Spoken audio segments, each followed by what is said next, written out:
Hello friend, welcome to my YouTube channel all Hindi exam पर आपका बहुत बहुत स्वागत है। आज हम प्रसिद्ध नाटक आधे अधूरे नाटक का सारांश देखेंगे।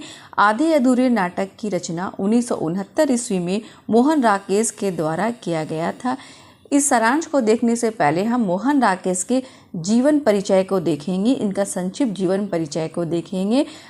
तो चलिए स्टार्ट करते हैं आज का ये हमारा वीडियो। यदि आप हमारे चैनल पर नए हैं तो लाइक एंड सब्सक्राइब जरूर करें, बेल आइकन जरूर प्रेस करें ताकि हमारी वीडियो की नोटिफिकेशन आपको मिलती रहे। मोहन राकेश जीवन परिचय इसका देखेंगे। मोहन राकेश का जन्म 8 जनवरी 1925 को अमृतसर पंजाब में हुआ था। इसका मूल नाम मदन मोहन उगलानी उर्फ मदन मोहन था। इसके पिता वकील होने के साथ साथ साहित्य के और संगीत प्रेमी भी थे। पिता के साहित्य में रुचि का प्रभाव मोहन राकेश पर भी पड़ा और पंजाब विश्वविद्यालय में उन्होंने हिंदी और अंग्रेजी में एमए किया। एक शिक्षक होने के नाते पेशेवर जिंदगी की शुरुआत करने के साथ उनका रुझान लघु कहानियों की तरफ हुआ। बाद में उन्होंने कई नाटक और उपन्यास लिखे और अनेक वर्षों तक दिल्ली, जालंधर, शिमला और मुंबई में अध्यापक के कार्य करते रहे। साहित्य अभिरुचि के कारण उनका मन अध्यापन कार्य में नहीं लगा और शत और असत उन्होंने सारिका पत्रिका संपादन किया। इस कार्य में भी लेखन में बाधा उत्पन्न करने के कारण उससे अलग कर लिया और जीवन के अंत समय तक स्वतंत्र लेखन ही इनका जीवोपार्जन का साधन रहा। तो जब वो साहित्य लिखते थे, जब वो एक संपादक के रूप में भी कार्य कर रहे थे, तो उन्हें लग रहा था कि संपादन कार्य से उनके कहानी लिखने में बाधाएं हो रही हैं, तो वो उससे अलग हो गए और अलग इनका कहानी लिखना ही उनके स्वतंत्र रूप से कहानी लिखना ही उनके जीवन का साधन रहा। और मोहन राकेश नई कहानी आंदोलन के सशक्त हस्ताक्षर थे। नई कहानी आंदोलन के सशक्त हस्ताक्षर मोहन राकेश हैं। आगे देखते हैं इनकी कृतियाँ क्या क्या है। उपन्यास, इनकी उपन्यास अंधेरे बंद कमरे जो 1961 ईस्वी में लिखा गया था, न आने वाला कल 1970 ईस्वी में, अंतराल 1973 और कांपता हुआ दरिया नीली रोशनी की बाहों अप्रकाशित रही। ये प्रकाशित नहीं हो पाई। आगे देखते हैं कहानी संग्रह इनका देखेंगे। क्वार्टर है, पहचान, वारिस नामक 3 कहानी संग्रह है जिसमें कुल 54 कहानियां हैं। नाटक देखेंगे आषाढ़ का एक दिन जो 1958 में लिखा गया था, लहरों का राजहंस 63 में और आधे अधूरे 1969 में, और पैरों तले की जमीन जो अधूरा था जिसे कमलेश्वर जी ने पूरा किया। यहाँ से हम देखेंगे मोहन राकेश के नाटक आधे अधूरे। इस नाटक में समाज की विसंगतियों का चित्रण किया गया है और ये बताने का प्रयास किया गया है कि प्रत्येक व्यक्ति अधूरा है।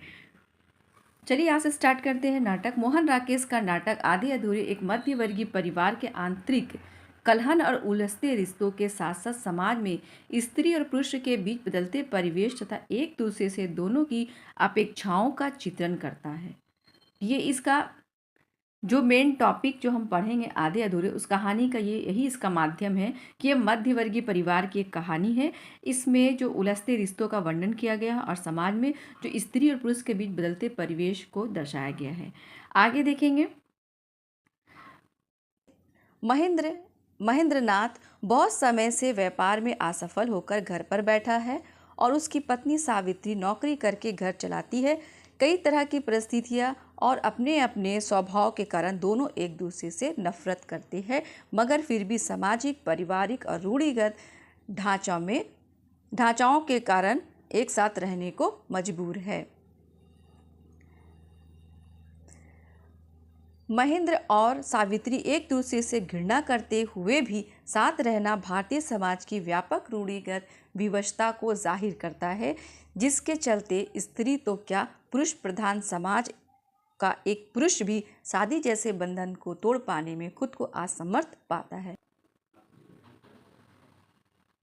यहाँ ये बताया है कि जो महेंद्र और सावित्री दोनों का आपस में नहीं बनता है, लेकिन कुछ रूढ़िगत सामाजिक कारण से ये दोनों एक दूसरे के साथ रहने के लिए विवश है। सावित्री को महेंद्र हमेशा से दब्बू, व्यक्तिहीन और उस पर निर्भर रहने वाला बेकार आदमी नजर आता है। सावित्री को लगता है कि ये दब्बू टाइप का व्यक्ति है, इसमें ये मेरे पर डिपेंड है, इसलिए उसको इस चीज़ से उसको बुरा लगता है। जिसका जिसका उसकी नज़रों में कोई सम्मान नहीं, जिसे उसको कोई सम्मान नहीं देती है, वो अपने लिए या जीवन बिताने के लिए एक ऐसे आदमी की अपेक्षा अपने जीवन साथी के रूप में नहीं करती है। वो ऐसा व्यक्ति नहीं चाहती थी अपने लाइफ में, इसलिए उसे उससे कटती कटती जा रही है। लगातार किसी ऐसे पुण्य लगातार लगातार किसी ऐसे पूर्ण आदमी की तलाश करती रहती है जो उसकी सारी कसौटी पर खरा उतर सके, किंतु ऐसे आदमी उसे कहीं नहीं मिलता। कभी कभी ऐसे आदमी की कुछ विशेषताओं को किसी व्यक्ति में पाकर वह दूसरे की तरफ आकर्षित होती है,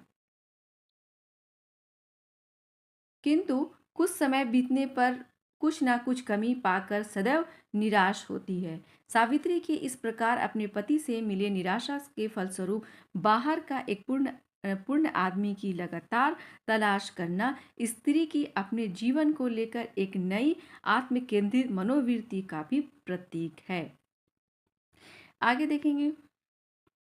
दूसरी ओर क्या है कि दूसरी ओर महेंद्र नाथ को लगता है कि सावित्री सदैव उस पर हावी होने की तथा अपमानित करने की कोशिश करती है। उसे लगता है कि वो उस पर हावी है और उसको अपमानित कर रही है। वो हमेशा उसे नियंत्रण करना चाहती है। वो बार बार उससे दूर जाने की कोशिश करता है, परंतु परंतु उस पर इस प्रकार निर्भर है कि वो उससे उससे उस पर बार लौट आना पड़ता है। वो चाहता है कि वो इस रिश्ते से बाहर निकले, लेकिन वो इस तरह से वो निर्भर है कि वो उसे वापस आना पड़ता है।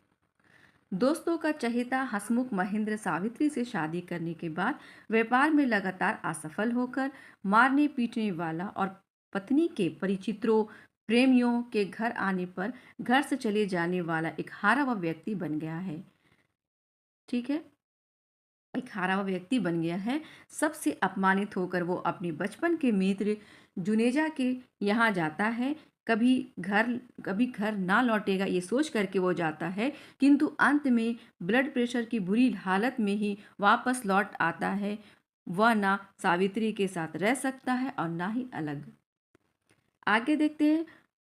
कह सकते हैं कि दोनों दोनों को किसी दूसरे साथी की तलाश है। दोनों अपने में अभी अभी आधे से हैं, अधूरे हैं, और उनका वर्तमान साथी इस अधूरेपन को कम नहीं करता, बल्कि इस एहसास को और भी अधिक बढ़ा देता है। आधे अधूरे कहानी के निष्कर्ष पर हम चले तो हम यह देखेंगे कि आधे अधूरे एक स्त्री और पुरुष के बीच के लगाव और तनाव की कहानी है। महेंद्रनाथ सावित्री से बहुत प्रेम करता है, सावित्री भी उसे चाहती है, किंतु विवाह के उपरांत महेंद्रनाथ अपनी पत्नी की अपेक्षाओं पर खरा नहीं उतरा। जो चाहती थी वो खरा नहीं उतरा। आगे देखेंगे कि वह अपनी बची कुछ जिंदगी एक ऐसे संपूर्ण पुरुष के साथ बिताने की आकांक्षा रखती है, पर यह आकांक्षा पूरी नहीं होती है, क्योंकि संपूर्णता किसी में नहीं होती है। कोई भी व्यक्ति संपूर्ण नहीं होता है। वस्तुतः यह कृति एक पारिवारिक विघटन की गाथा है।